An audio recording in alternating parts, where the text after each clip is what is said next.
Hi Avani, it's Margaret here with your video lesson, and this is the makeup lesson that I promised you, and here it is. So I'd like you to go to online Petrucci Library, Petrucci. It's an online classical library of so many important pieces, and we're going to get a couple of things from the Czerny Opus 823. It should be there. You just have to look because they have pretty much everything. But these are wonderful exercises for the fingers, which it's important for us to maintain that in addition to scales and arpeggios and so on. So why don't we take a look at number 11. Number 11 is about 8th notes, triplets, and 16th notes in common and triple time. So it is a wonderful exercise where we really work on the balance of the hand. The left hand has some quiet whole note chords.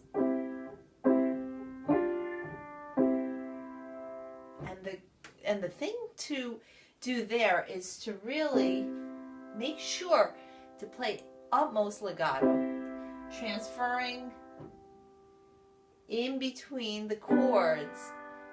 You'll have to always link one finger to the next chord so that there isn't a gap. For instance, if I'm playing a C chord and then I'm going to the next chord in the third measure, which is a G chord in first inversion, and I take everything off, then I've just lost the line. I've cut off the line, which you don't want to do.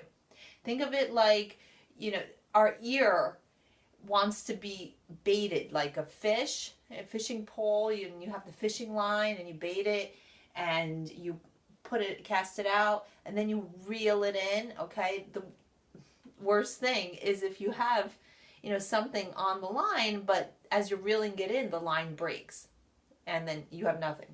You don't have a fish. You've lost all your energy. The listener's ear, your ear, my ear, anybody listening to you is paying attention for line, because that's how you keep them involved, engaged in your sound. So don't break off the line unless it's specifically written in the music, unless there is a rest, unless there is some sort of marking. Okay, so that's the main technique I'd like you to work on in the left hand, and that is not easy.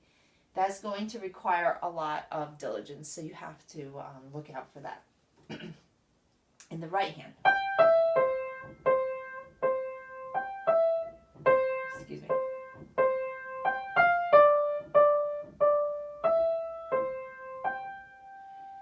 Here the key is those repeated notes. We don't want to make the repeated notes always the same. And we also don't want to introduce gaps or a lack of legato. Always remember, on the piano it's very difficult when we have repeated notes to play them connected. But the trick is not to lift the key all the way up. If you do, then you introduce a gap, a breath, which you don't want, okay? So if you had a pencil, I think we did this exercise. You could check yourself. Put the pencil on the white keys and play the repeated note and try not to hit the pencil. Because if you hit the pencil, then